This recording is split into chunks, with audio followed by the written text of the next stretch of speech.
Actually, it was the first Christian line dance song, and still to this day, I made it in 2009, and people still be asking me to do this particular song. I'm kind of tired of doing it, but it's new to other people that ain't heard it before, you know what I'm saying? And people like to dance, you know what I'm saying, Christian events and even regular events. You know, I've had them do it in elementaries when I performed at elementaries and stuff. So, yeah, I did that particular song. I did that song, did that album. It came out in 2009. And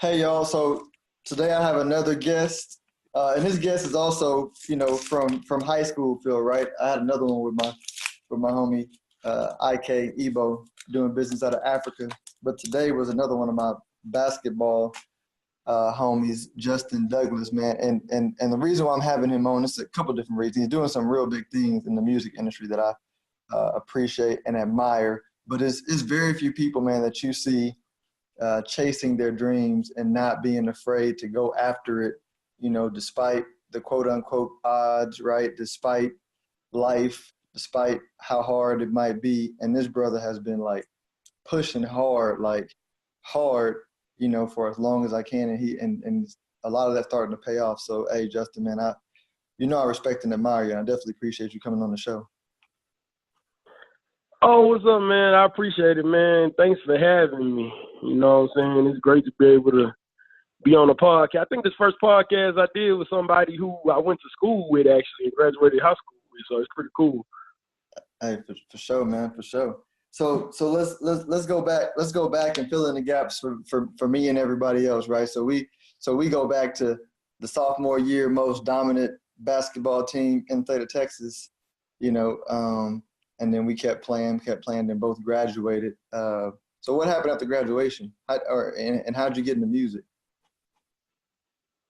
And well, after graduation, I went to Prairie View A&M University and majored in music education. I was in the marching storm there.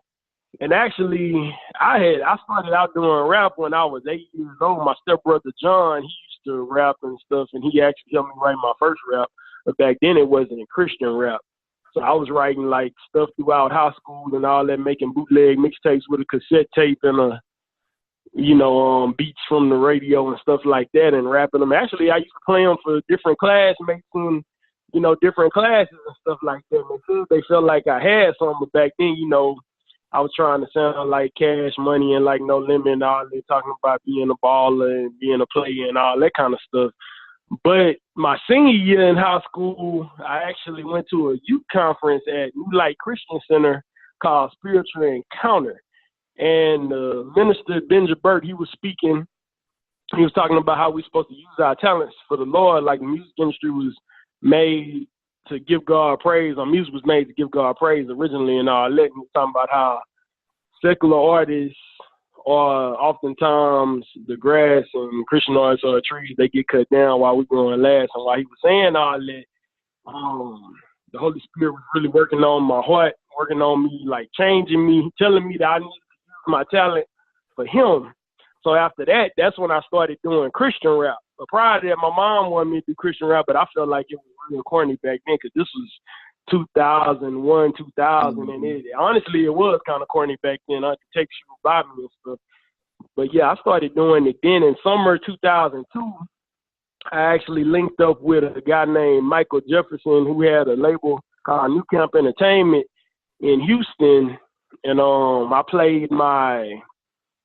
had made a bootleg mixtape with Christian rap songs on it. I had made beats with a tuba drum machine and a karaoke machine and a keyboard, and then I would go back and rap over those bootleg beats. And I didn't know what to do, so I would call the back of the Christian CDs that I had, and I would call those record labels, and most times nobody picked up the phone. So what I would do when the answering machine would pick up, I would leave my song on there, you know, my demo song on there. And actually this guy, actually called me back about 10, 15 minutes after he heard me and said he wanted to meet with me over there off Maya Land at that IHOP over there. And then he said they were working on a project, and he took me under his wing and kind of showed me the ropes and featured me on some of their projects. And then it took off from there, and I kept doing it on and off. But when college started, I kind of wasn't able to do it, as much really until the summertime. But that was a missed opportunity because I should have been pushing my music back in college, you know what I'm saying, thinking back on it. But we young, we don't think about stuff like that. So, yeah, that's kind of where I was at after college, after high school, going to college. Bet, man. I didn't know, one of the things I remember about you, man, was, and I thought you were always a pretty positive person is where I'm going with this because, I like small things I remember. I was like, man, Justin, we all were childish and none of the ones that we hung with were like super bad apples, but we were all childish. But I remember you being like small. I'll give like an example. You used to say job turkey, you know what I'm saying, instead of a derogatory curse word or negative comment. And so in my mind, you've always been like, hey man, Justin's that positive brother, man. We all make fun of each other, but we all respect Justin, man, because he is positive. And you've always been kind of that positive brother, man. I'm throwing that in there randomly because A, I always need to tell you that, and B, a lot of it makes sense now. I didn't know you were rapping back then, though. Man, I appreciate it, man. That's a blessing. I didn't even know y'all were noticing. But, yeah, I did used to have those alternative cuss words. Like I used to say shucks and all kind of different stuff as alternative to the cuss. Even in my music, I didn't cuss when I was rapping about the secular stuff and all that. I just never felt, I never quite feel right about that. You know what I'm saying? Even though it wasn't Christian back then, but I just didn't feel right about it. But I appreciate that, man. It means a lot. No, man, for sure. So let's go to music, man. So you went to PV and you played in the band, which is an amazing, band. And when did you start pursuing it hard again? When I start pursuing my Christian rap hard again? Yeah. So you said you got PV kind of. You couldn't do as much or you didn't do as much. When did you pick it back up and go back hard on it again? Yeah, after I graduated was really when I was able to do that. Because, in college, man, you got different factors that's kind of – I had factors that would kind of – it wouldn't line up, with what I was rapping about. You know what I'm saying? So I got to a point where I was like, you know what, I'm going to just put the mic down and come back to this later because I don't feel like I'm living what I'm rapping about, you know what I'm saying? So when I graduated, I felt like a weight was lifted off of my shoulders and I went forward making my second album, which was the Standard album. And I really saw God opening a lot of doors. A song came out of that album called The Gospel Step. Actually, it was the first Christian line dance song, and still to this day, I made it in 2009, and people still be asking me to do this particular song. I'm kind of tired of doing it, but it's new to other people that ain't heard it before, you know what I'm saying? And people like to dance, you know what I'm saying, Christian events and even regular events. I've had them do it in elementaries when I performed at elementaries and stuff. So, yeah, I did that particular song. I did that song, did that album. It came out in 2009. And then after that, 2012 and 2013, I did the Death of Me mixtapes, which had, I went back, I liked the whole Christian line dance thing I was doing, so I went back and remade the Wobble, so I had the Gospel Wobble. That's probably the song that has the most hits on my YouTube and stuff, and it's a mixtape, it's a cover song, so I'm really not making anything off of it, but, everybody loves that one. And then the Righteous Shuffle, which was a remake of the Cupid Shuffle, I made then. Then 2015, at the end of 2015, I released the Fresh Manna album, which really opened up a lot of doors as well with my original music. One of the particulars, I went back and I made music videos actually for a lot of the songs that were hits. Then I was doing a lot of interviews at the time in 2015 and 2016. And one of the songs that I'm very proud of is a song called Addiction. And one of my dreams was to get a song or music video on World Star Hip Hop. Actually happened last summer. So that was a blessing, like to be able to be on there, because a lot of times there's been other Christian rappers that's been on there, but we're not on there a lot. So to be able to give a positive message, you know what I'm saying, that really wasn't too preachy was a blessing. And a lot of people, since they've heard that song, every time they hear it, they come up to me and say, you know, how it touched them and it means a lot and me, stuff like this and all that. So, yeah, man, that brings me to right now where I moved out to Vegas 2 years ago. And things been going well out here. Currently on the music side, I'm working on the musicianary mixtape. And I plan on working on that all year to make sure it's good for the people and all that. And I'm going to release it hopefully in January. And the way that mixtape came about was people were asking me because they noticed I started doing acting. 2 years ago, I started acting heavily. But a lot of people don't know I was acting before I was rapping. And I wasn't really putting out any more music as much, you know what I'm saying, since that Freshman album in 2015 or 16. So people started asking me, it was like, man, you just acting now? You still making music or what, man? People kept hitting me up, when you make some more music, we make some more music. I like, people asking for it, man, I need to get on it, you know what I'm saying? And God will provide the provisions.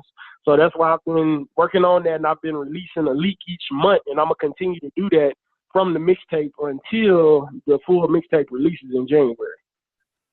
Got it. And so you're independent, right? Yeah, I'm independent.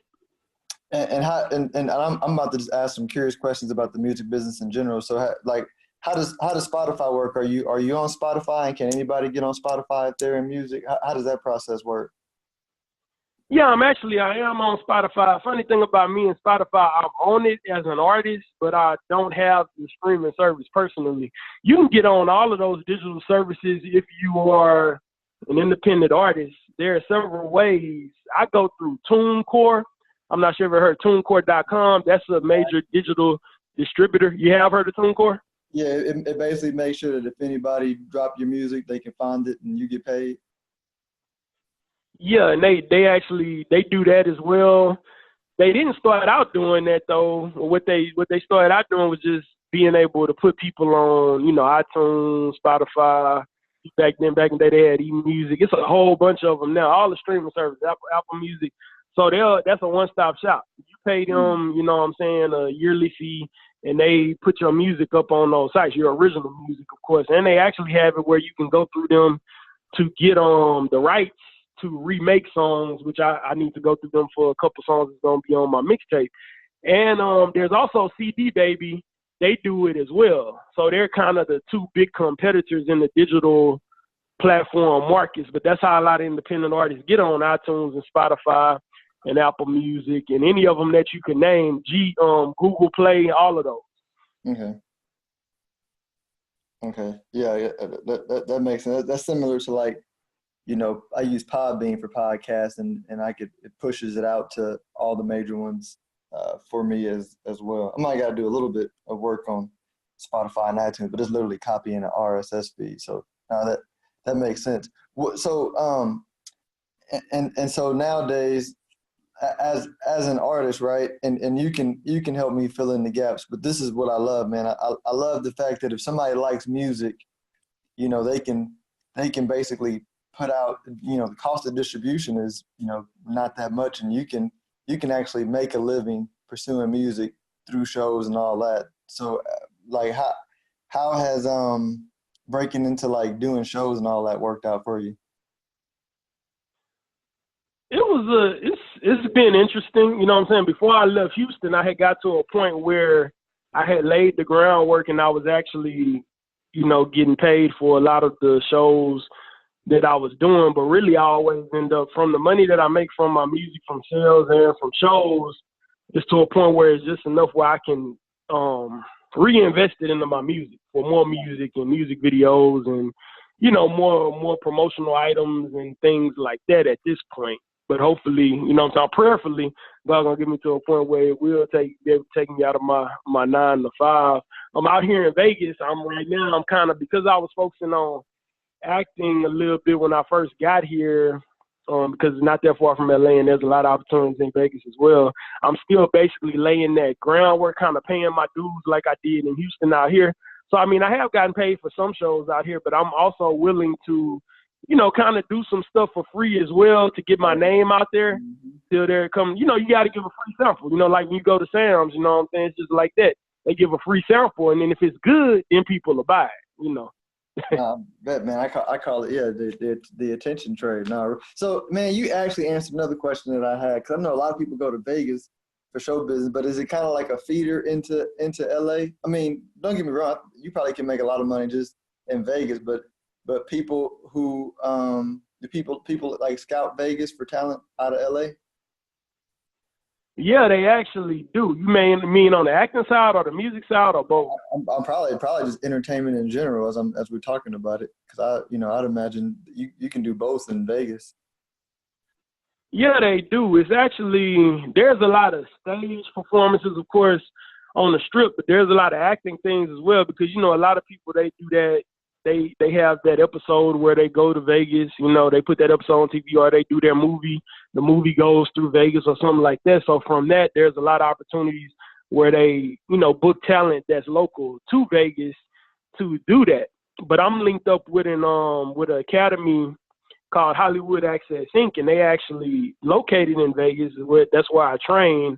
And a lot of executives from LA come out here and scout talent at their academy for LA. Like, there's people booking in LA all the time from their academy. So yeah, they do scout, because it's just 4 hours away. And I was talking to one of my instructors, said it's projected that Vegas is going to be one of the major entertainment, capitals over there, especially with everything that's being built here, with the Raiders coming, with just everything that the way it is, it's projections that it is going to be one of those major entertainment cities like LA and New York and things like. It's already pretty close, but it's a lot more, building up that has to happen, a lot more groundwork, and I see it happening all the time out here. How is Atlanta like on the entertainment? Where do they rank? Oh yeah, man, I forgot about Atlanta. Yeah, they're up there as well. They're like New Hollywood, actually, because there's a lot of filming going on out there. And of course, it's a music capital. For as my genre, music, Christian rap, Atlanta has always been one of the Christian hip hop capitals in Christian rap. I would say the CHH capitals for what we do is Atlanta, Houston, and St. Louis. Those are the major cities where you find a lot of Christian rappers, even though they're all over the world. But in those cities, it's big, like, because Lecrae, the biggest Christian rapper out, He don't necessarily always call himself that. He lives in Atlanta, but he's from Houston. You know what I'm saying? And there's a whole lot more. His record label, Reach Records, is located in Atlanta. Of course, Tyler Perry on the acting side, his studio is located in Atlanta.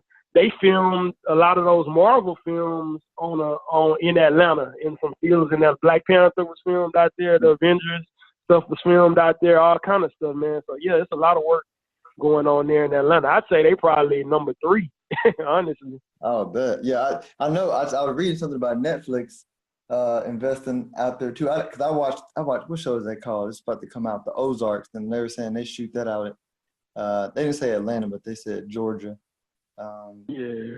But not, so another question I had too, and this is just, I'm just asking you all the questions that as we're talking that I wish I knew. So like you said Lecrae doesn't identify as a Christian rapper, which I've always wondered, like, why, like, let me use an example. So I look at, the evolution of Jay-Z or J. Cole, or Nipsey in his own way, some of his lyrics, and they're inspiring and motivating in their own way, right? Yeah. And so I've always wondered, guys like you that are preaching positivity, which I definitely think more people need and more people are receptive to, because they're receptive to the positivity from these rappers. Why not just be a hip hop artist that just doesn't, cater to the bad stuff? Why not? Could you clarify the question a little bit? Yeah. Be a little more specific. Yeah. So meaning, is the label Christian rapper coming from you, or is that just how the industry labels you because of what you talk about? Yeah, the industry's automatically going to label us like that. I mean, Lecrae can say he's not a Christian rapper, as much as he wants to, which he does. He adamantly says that. But the industry, even the mainstream industry, they still refer to him and label him as a Christian rapper, because that was the way he came out, because of the message and the things he talks about. Any Lecrae album that you listen to, you're going to hear references to the Bible, you know what I'm saying, on the in scripture, all the time. Now, all the songs may not be preachy. Just like with my stuff as well, I have songs that cross over like Addiction. It's not necessarily preachy. It's been played on secular stations, which say mainstream stations or whatever, as well as Christian stations. Like I said, the video's been on Christian platforms as well as, World Star Hip Hop and a Christian platform like Rapzilla. But still, if they go back and listen to my songs or listen to my whole album, they're going to hear Bible-based, stuff, you know what I'm saying? But that's because that's my life, you know what I'm saying? I rap about what I know about. Right. And that's anybody, you know what I'm saying? I feel like anybody that's coming out, they should be real and rap about what they know about. And that's what Lecrae does, so it comes off that way. And, of course, when it comes out that way, because you've been raised up in the church or whatever, or you in the church and it changed your life and God changed your life and all that, that is what you're going to rap about, and they're going to call you a Christian rapper, which I don't mind. I don't stray away from the title, you know what I'm saying, because Lecrae's opened a lot of doors for us, honestly. I don't know if my stuff would have been able to be played on World Star Hip Hop or on, the secular stations, mainstream stations worldwide that it has been played on if it wasn't for Lecrae opening a lot of those doors that he's opened. You know what I'm saying? He was the first, Christian hip hop boys to win a Grammy. It's a lot of things. So, I appreciate him regardless of if he's not calling himself a Christian rapper or not. I understand why he does it, because some people, when they hear the term Christian rapper, when they hear the term Christian, they're automatically turned off and they don't want to listen to it. And they don't even want to give it a chance. So I understand why he says that. But Scripture says that Jesus said, if I be lifted up, I will draw all men unto me. You know what I'm saying? So that's what I take. I lift up Jesus and they come, you know what I'm saying? People from mainstream and from regular, they come and they want to listen and want to hear what I got to say. You know what I'm saying? So I understand his take on it, but that's my take on it. No, I bet. No, makes complete sense, man. And I'm gonna ask you the last 5 questions I ask everybody. That's about what you like to do for fun, where you get your news, books you read, all that. But before we go there, if you don't mind, man, where can folks where can folks find your albums and your music? What are all the places? YouTube, you said Spotify, SoundCloud. What's your website? Yeah, all of them. My website is rifica.net. You spell Rifica, RIFICA.net. And if you type in Rifica, at the bottom of my homepage, they have all of the links to the different, sites like Spotify. Well, not Spotify, but I am on Spotify. But like the major, platforms like YouTube, Twitter, Facebook, SoundCloud, Reverb Nation even, because I think that's like the new MySpace music, Reverb Nation. All of those, I'm on every major digital platform. I'm also on iHeartRadio. I haven't been able to break through on Pandora yet, but I'm figuring out some things to be able to break through on there probably in the next year or two. But anywhere they want to find me, they can just type Rifica in the search and it's going to pull my music up in my albums. Bandcamp, rifica.bandcamp.com has my music on it as well. The mixtapes, the 2 mixtapes can be found on there, the Death of Me Volume 1 and the Death of Me Volume 2. And yeah, that's how they can find me. And Rifica, I didn't get to tell them that. Rifica is an acronym. It stands for Righteous in Faith, Increase Abundantly. And on all digital platforms and all social media platforms like Snapchat, Pinterest, all of those, even Periscope, I'm Rifica or Rifica777 on all of those, either one of those 2. All right, bet. Yeah, man. Yeah, you know what? And as you were saying it, I was like, I bet nobody calls you. Do anybody still call you Justin? Yeah, people do still call the people that's close to me, friends and stuff like that. But a lot of people, if they know me just from acting or whatever, they know me from music, they call me Riff for short, RIF. Yeah, so it just depends. All right, for sure.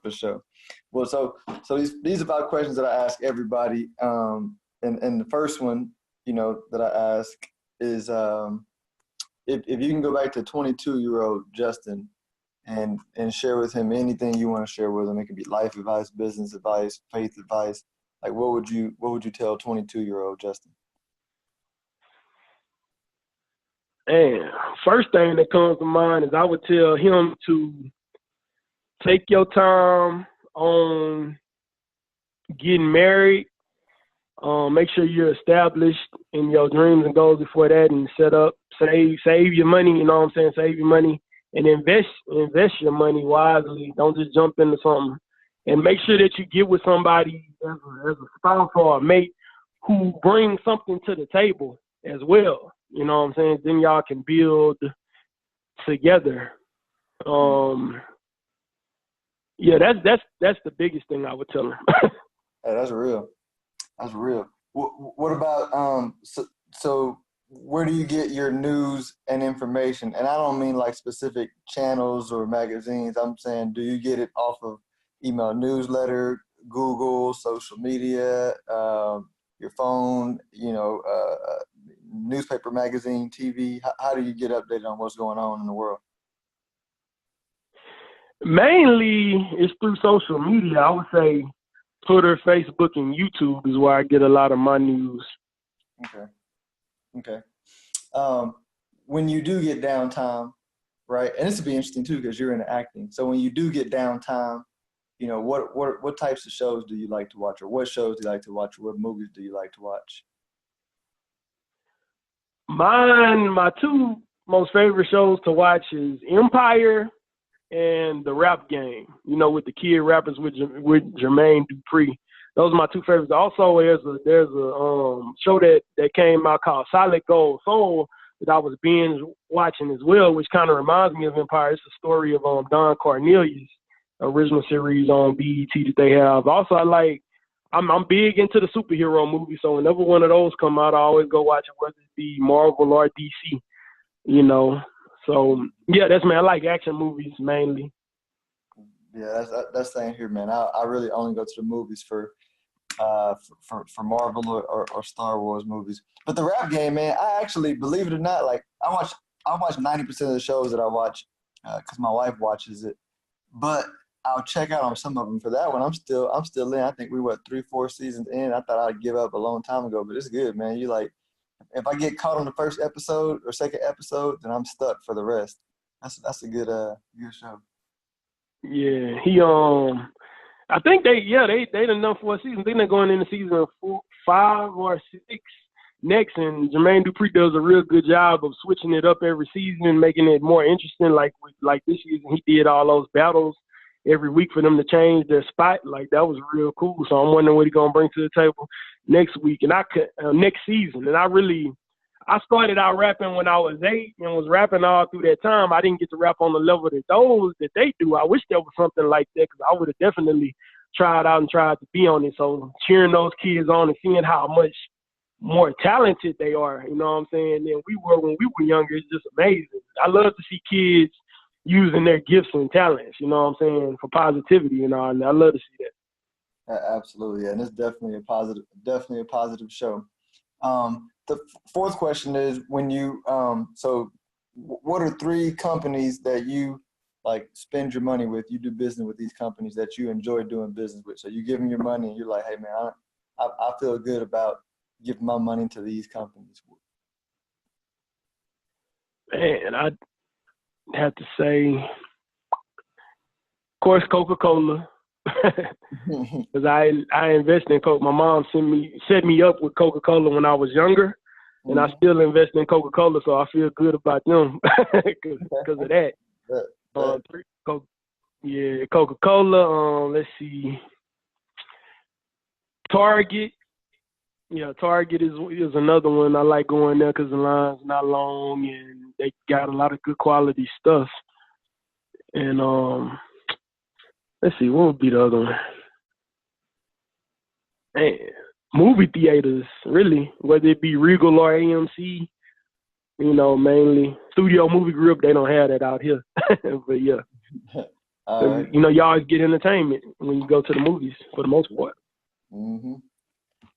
And then last question is, what are 3, 2 or 3 podcasts that you listen to that you think, how do I ask this? Because I changed it up from the book. But what are 2 or 3 podcasts that you listen to that you recommend others listen to? Man, let me let me look real quick. I don't want to say the wrong name of them. Of course, yours. So that's one out the way. Because when I listened to it, I really enjoyed it, and you give a lot of good information. I'm not just saying that just because we partners or nothing like that either. People do need to listen to it.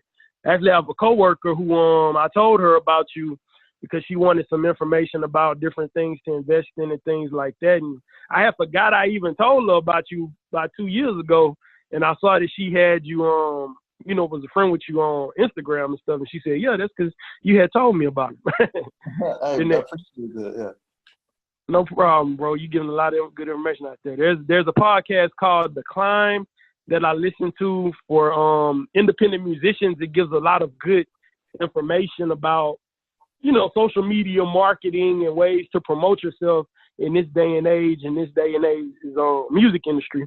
And another one called Smart Music Business. That's another one I listen to as well.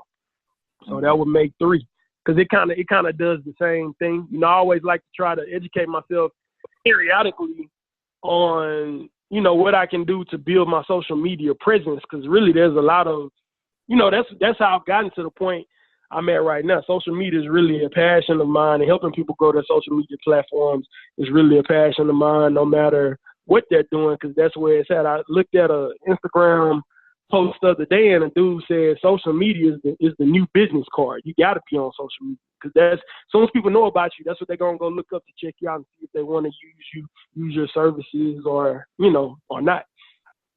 It's funny you say that, man, because I find myself going to networking events now. And so I got marketing money, right? So I can spend my marketing on Facebook ads, on producing a video, on books, right? It costs $2 to print one of my books, so I'm always buying my books to give out.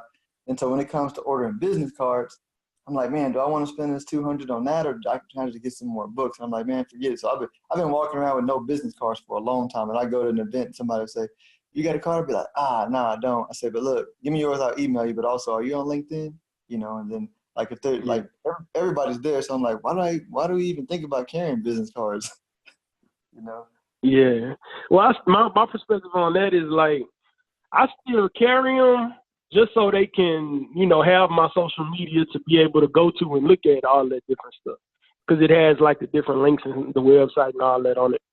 No, you're right. I'm giving an excuse for why I ain't bought none, but I'm actually about to take now this new money. I'm about to go buy a bunch of T-shirts now. So I'm like, man, these business cards are getting pushed down the pipeline of importance. But I need to go ahead and get me some. Somebody said, did you get the cheap ones? I was like, I can't, man. Like the ones I buy cost like $1 each. They're like nice, so I'm gonna get it. Oh wow.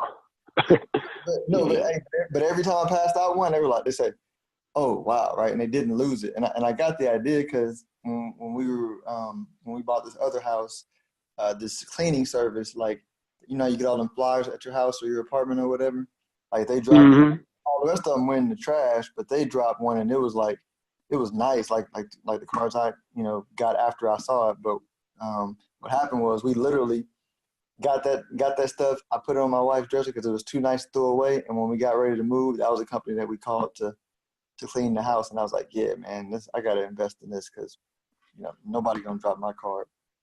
At least that was and anyway, man, well, hey, look, man, I appreciate you. I appreciate you sharing. Thanks for answering all my questions. On a side note, man, I think, and you never know, right? And so I'm being patient and sensitive to God's direction in my life. But it's so many things drawing me to the music industry because it's parallels, man. Not that like I have zero talent in being a musician, but as far as selling stuff and knowing how to raise money to get a project going, like that's what I do. And so I'm like, man, all Diddy or Jermaine Dupri or all these, or even the big, the guys behind them with the money, like all they are is it's like a hedge fund. You just raise money, you invest in different projects, you diversify, a few projects money on, the ones that make money make you all your money, and you just get a process and work the process. And I'm like, man, that's, and music would be like fun. So yeah, I might be DMing you more stuff down the way, but it ain't nothing on my agenda now. It's just fun to talk about and learn about right now. Right, I got you, man. Yeah, you probably could make a lot of cats real successful with all the knowledge you have. Definitely. Hey, Applying man. that to music. Well, man, whenever you come to Dallas, if you ever hear, hit me up. Let me know. If you got a show coming, I want to help promote it. I know some folks here that know what they call the Big Four. So if you're trying to get here and meet with them, the Big Four are like, the TD Jakes and the Freddie Haynes and Tony Evans and Brian Carter. They're like the 4 mega churches within like 15 miles of each other. So, oh yeah, that's what's up, man. My brother lives in Allen, so I go out there pretty frequently. Since I moved to Vegas, I haven't been out there in 2 years, but I do need to make a trip out there next year for sure. So I'll let you know when I'll be out there, definitely. I ain't get to say my books, man. Oh yeah, go ahead, man. Yeah, go ahead. How many books is it? 2. I mean, as many as you want. I normally ask for 2 or 3, but however many you want. Okay, well, books I currently have in my library that I'm reading, The Purple Cow, that book, it's by Seth Godin.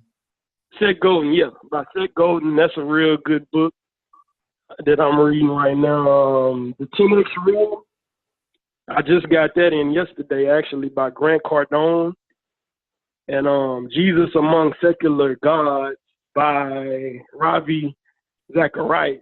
It talks about a lot of questions that people have about Christianity that dispute it and stuff like that. So he's a real good guy that I listen to actually every morning, a lot of mornings, and he gives you the answers to be able to answer those questions. He's never really been stumped. He goes to a lot of colleges and universities and even different countries where, it might be kind of hostile, and he takes those questions and he's able to answer those questions for those people. Because believe it or not, I get hit with a lot of, we all get hit with a lot of questions about that. And you don't want to get stumped when that comes up. And then another real good book that I read back in the day that still sticks with me is The Slight Edge. And I forgot who it's by, but that's a real good book. I actually read it twice. The Slight Edge. Slight Edge, yeah. I forget who it's by, though. But it talks. Yeah, have you read it? No, I'm gonna Google it. But what is it about? Okay, it talks about how doing little incremental things towards your goals on a daily basis, on a regular basis, eventually brings you to success. That you're working towards. But you got to be consistent with doing those little things every day. Man, that's so true. That's so true. Look, I literally just did a podcast and posted it about that. It's 8 minutes long, about just, how compound interest works and how that's a correlation with everything in life. Everybody want it to happen now. I'm like, it doesn't. Like, you got to build on top of, little bitty victories. So yeah, exactly. I'm gonna get that book. Well, appreciate you, bro, man, and enjoy it. We'll link up if you're here. And if I ever go to Vegas, I for sure hit you up, man. Everybody trying to get me to go. I never went. Yeah, definitely, man. It's nice out here. Y'all definitely enjoy yourself, man. Really, it take a month to be able to, I live out here, and I still haven't done everything that they have to do out here. But, yeah, man, thanks for having me on the show. Definitely, it means a lot. Hey, man, my pleasure. Thanks for doing it. Enjoy. All right.